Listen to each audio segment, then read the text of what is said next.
তুরস্ক ও বাংলাদেশ দুই মুসলিম সংখ্যাগরিষ্ঠ দেশের সম্পর্ক ঐতিহাসিক।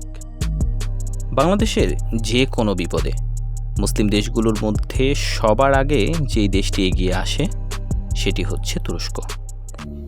2017 সালে রোহিঙ্গা ইস্যুতে বাংলাদেশের সাথে মিয়ানমারের যুদ্ধ পরিস্থিতি সৃষ্টি হলে তাতে সরাসরি বাংলাদেশের পাশে থাকার ঘোষণা দেয় তুরস্ক। এবারও মিয়ানমারের হুমকি মোকাবেলায় বাংলাদেশকে অত্যাধুনিক সমরাস্ত্র তৈরির প্রযুক্তি সরবরাহ করার ঘোষণা দিয়েছে তুরস্ক। আর তুরস্কের এই সিদ্ধান্তের ফলে বাংলাদেশের মাটিতে তুরস্কের প্রযুক্তিগত সহযোগিতায় বাংলাদেশ নিজেরাই নিজেদের সমরাস্ত্র তৈরি করতে পারবে। বাংলাদেশে নিযুক্ত তুরস্কের রাষ্ট্রদূত বলেন, তুরস্ক বাংলাদেশের সাথে সামরিক সম্পর্ককে অনন্য উচ্চতায় নিয়ে যেতে আগ্রহী। এক্ষেত্রে শুধুমাত্র বাংলাদেশকে অত্যাধুনিক সমরাস্ত্র সরবরাহের মধ্যে সম্পর্ককে সীমাবদ্ধ না রেখে মুসলিম দেশ হিসেবে বাংলাদেশ যেন প্রতিরক্ষা খাতে স্বনির্ভর হয়ে উঠতে পারে সে ব্যাপারে প্রযুক্তিগত সহযোগিতা করবে তুরস্ক। মাত্র কয়েক বছর আগেও বাংলাদেশের বেশিরভাগ সমরাস্ত্র চীন ও রাশিয়া থেকে ক্রয় করত, কিন্তু এসব দেশ কখনোই নিজেদের সমরাস্ত্র তৈরির প্রযুক্তি বাংলাদেশের সঙ্গে শেয়ার করত না, যার ফলে দশকের পর দশক বাংলাদেশ সমরাস্ত্র ক্রয়ে আমদানির ওপর নির্ভর ছিল। কিন্তু 2017 সালে রোহিঙ্গা ইস্যুতে চীন ও রাশিয়া দুটো দেশের কোনোটিই বাংলাদেশের পক্ষে না গিয়ে উল্টো মিয়ানমারের পক্ষে অবস্থান নিলে বাংলাদেশ তাতে ক্ষুব্ধ হয়। আর সেই থেকেই বাংলাদেশ অত্যাধুনিক সমরাস্ত্র ক্রয়ের ক্ষেত্রে চীন ও রাশিয়ার কাছ থেকে মুখ ফিরিয়ে নেয় এবং চীন ও রাশিয়ার থেকে সমরাস্ত্র কেনার বদলে বাংলাদেশ তুরস্ক থেকে অত্যাধুনিক সমরাস্ত্র কেনায় মনোযোগ দিতে শুরু করে। বাংলাদেশের ভৌগোলিক অবস্থান বিবেচনায় বাংলাদেশের সবচেয়ে বড় প্রতিপক্ষ ভারত ও মিয়ানমার। আর কাশ্মীর নিয়ে ভারতের সাথে তুরস্কের দ্বন্দ্ব থাকার কারণে তুরস্ক ভারতের কাছে স্বভাবতই কোনো রকম অস্ত্র বিক্রি করবে না। অপরদিকে রোহিঙ্গা ইস্যু নিয়ে তুরস্কের সাথে মিয়ানমারের বিরোধ শুরু থেকেই। জাতিসংঘ থেকে শুরু করে বিভিন্ন আন্তর্জাতিক প্ল্যাটফর্মে তুরস্কের প্রেসিডেন্ট এরদোয়ান বরাবরই বাংলাদেশের পক্ষে আওয়াজ তুলেছেন। তাই বলা চলে মিয়ানমারের কাছেও তুরস্কের অস্ত্র বিক্রির সম্ভাবনা প্রায় শূন্যের কোটায়, যার ফলে বাংলাদেশ তুরস্কের কাছ থেকে অস্ত্র ক্রয় করলে বাংলাদেশের অস্ত্রের কৌশলগত দিক জানতে পারবে না ভারত ও মিয়ানমার। আর বাংলাদেশের রাশিয়া কিংবা চায়নার মতো দেশগুলোর সমরাস্ত্র আগে থেকেই ব্যবহারের অভিজ্ঞতা থাকায় বাংলাদেশ সহজেই এই দেশগুলোর সমরাস্ত্রের কৌশলগত ত্রুটিগুলো ধরতে পারবে। আর এটি বাংলাদেশকে যুদ্ধক্ষেত্রে কয়েক ধাপ এগিয়ে দেবে। অপরদিকে ভারত কিংবা মিয়ানমারের কাছে তুরস্কের তৈরি অস্ত্র কেনার সুযোগ না থাকায় দেশ দুটোর পক্ষে তুর্কি অস্ত্র সম্পর্কে পূর্বে থেকে ধারণা পাওয়া সম্ভব নয়।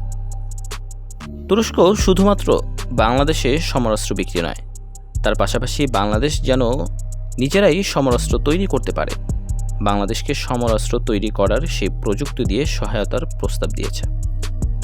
তুরস্ক বর্তমানে মুসলিম বিশ্বের সবচাইতে শক্তিশালী দেশ। ন্যাটোভুক্ত দেশ হওয়াতে তুরস্কের সমরাস্ত্রের কোয়ালিটি নিয়ে সন্দেহের কোনো অবকাশ নেই। দেশটির সকল অত্যাধুনিক সমরাস্ত্রই ন্যাটো স্ট্যান্ডার্ড। ইতোমধ্যে তুরস্ক বাংলাদেশ সেনাবাহিনীর আর্টিলারি বহরকে শক্তিশালী করার লক্ষ্যে আর্টিলারি শেল উৎপাদনে বাংলাদেশকে প্রযুক্তি হস্তান্তর করেছে, যার মাধ্যমে বাংলাদেশেই তৈরি হচ্ছে ন্যাটো কোয়ালিটির আর্টিলারি শেল। তাছাড়া বাংলাদেশ তুরস্কের কাছ থেকে APC, LEV, attack drone, missile, rocket ক্রয় করেছে। তুরস্ক এবার এসব ক্ষেত্রে বাংলাদেশের সাথে জয়েন্ট ভেঞ্চারে এসব অত্যাধুনিক সরঞ্জাম উৎপাদনের ঘোষণা দিয়েছে, যার আওতায় বাংলাদেশকে এসব সরঞ্জাম তৈরির টিওটি বা প্রযুক্তি হস্তান্তর করবে তুরস্ক। তাছাড়া তুরস্ক মিয়ানমারকে মোকাবেলায় বাংলাদেশ সেনাবাহিনীকে লং রেঞ্জের মিসাইল সরবরাহ করছে। আর এই মিসাইলগুলো দিয়ে 300 কিলোমিটার দূরের লক্ষ্যবস্তুতে নিখুঁত টার্গেটে আঘাত করতে সক্ষম। তুরস্কের তৈরি অস্ত্রগুলোর সবচেয়ে বড় সুবিধা হচ্ছে এই অস্ত্রগুলো ব্যবহারে পূর্ব থেকে কোনো শর্ত জুড়ে দেওয়া হয় না। যার ফলে বাংলাদেশ সেনাবাহিনী যে কোনো যুদ্ধ পরিস্থিতিতে তুরস্কের তৈরি অস্ত্র কাজে লাগাতে পারবে। অপরদিকে যুক্তরাষ্ট্র কিংবা ইউরোপের দেশগুলো থেকে অস্ত্র কেনা হলে তারা অস্ত্র কেনার আগে বিভিন্ন শর্ত জুড়ে দেয়, আর এসব শর্ত জুড়ে দেওয়ার ফলে অস্ত্র থাকলেও যুদ্ধক্ষেত্রে তা কাজে লাগানো যায় না। অপরদিকে তুরস্ক মুসলিম দেশ হওয়াতে বাংলাদেশের কাছে অস্ত্র বিক্রির জন্য কোন রকম পূর্ব শর্ত দেয়নি, যার ফলে বাংলাদেশ সেনাবাহিনী যে কোনো পরিস্থিতিতে তুরস্কের অস্ত্র নির্দ্বিধায় ব্যবহার করতে পারবে। তাছাড়া চীন ও রাশিয়া মিয়ানমারের প্রধান অস্ত্র সরবরাহকারী হওয়ার ফলে দেশ দুটোর অস্ত্রের কৌশলগত বিভিন্ন দিক মিয়ানমার সেনাবাহিনীর আগে থেকেই জানা আছে। তাই বাংলাদেশ চীন ও রাশিয়ার তৈরি অস্ত্র ব্যবহার করলে মিয়ানমারকে কাউন্টার করা খুব একটা সহজ হবে না, তা বাংলাদেশ সেনাবাহিনীর ভালো করেই জানা। যার ফলে বাংলাদেশ চীন ও রাশিয়া থেকে মুখ ফিরিয়ে নিয়ে তুরস্কের কাছ থেকে অত্যাধুনিক সমরাস্ত্র ক্রয়ে বেশি মনোযোগী হওয়ার আরেকটি কারণ বলেছেন সামরিক বিশ্লেষকেরা। কারণ মিয়ানমার চাইলেও তুরস্কের কাছ থেকে অস্ত্র কিনতে পারবে না। তুরস্ক মুসলিম দেশ হওয়ার কারণে তুরস্ক কখনোই বাংলাদেশের ক্ষতি করে মিয়ানমারের কাছে অস্ত্র বিক্রি করবে না।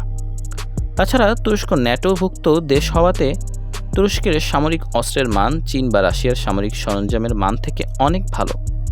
গত বছর তুরস্কের পররাষ্ট্রমন্ত্রীর বাংলাদেশ সফরের সময় তুরস্ক বাংলাদেশকে সুলভ মূল্যে ন্যাটো স্ট্যান্ডার্ড কোয়ালিটির অত্যাধুনিক সমরাস্ত্র বিক্রির প্রস্তাব দেয়। ইতোমধ্যেই বাংলাদেশ তুরস্কের কাছ থেকে দুনিয়া কাঁপানো বায়ারাক্তার টিভি-2 ড্রোন ক্রয়ের চুক্তি সম্পন্ন করেছে। 2023 সালের মার্চ মাসে তুরস্কের প্রেসিডেন্ট বাংলাদেশ সফরে আসবেন। বিভিন্ন কূটনৈতিক চ্যানেলে খবরটি বেরিয়েছে। আর তুর্কি প্রেসিডেন্ট বাংলাদেশে আসলে বাংলাদেশের সাথে তুরস্কের সামরিক সম্পর্ক আরও গতি পাবে বলে আশা করা যাচ্ছে। বাংলাদেশে নিযুক্ত তুর্কি রাষ্ট্রদূত বলেন, বাংলাদেশ নৌবাহিনী এবং কোস্ট গার্ডের চাহিদা পূরণেও তুরস্ক বাংলাদেশকে সুনির্দিষ্ট কিছু প্রস্তাব দিয়েছে, যার মধ্যে যৌথ উদ্যোগে প্রযুক্তি হস্তান্তরের মাধ্যমে পেট্রোল বোট তৈরি অন্যতম। এই প্রজেক্টটি বাস্তবায়িত হলে মোট 9টি পেট্রোল বোট তৈরি করা হবে, যেগুলো তৈরি হবে খুলনা শিপইয়ার্ড এবং চিটাগাং ড্রাই ডকে। এছাড়াও প্রশিক্ষণ বিনিময়েরও প্রস্তাব করেছে তুরস্ক। তুরস্কের সাথে আগের একটি চুক্তির আওতায় ইতোমধ্যে 3000 বাংলাদেশ সেনাবাহিনীর সদস্য তুরস্কে প্রশিক্ষণ শেষ করেছে বলে জানিয়েছেন রাষ্ট্রদূত। তো বন্ধুরা, আপনার কি মনে হয় বাংলাদেশ ভৌগোলিক অবস্থান বিবেচনায় তুরস্কের সাথে বাংলাদেশের সামরিক সম্পর্ক আরও জোরদার করবে? এটা কি বাংলাদেশের জন্য উচিত হবে? আপনার মূল্যবান মতামত জানান আমাদের কমেন্ট বক্সে।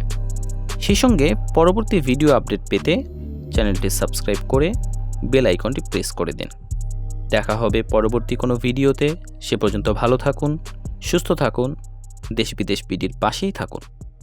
আল্লাহ হাফেজ।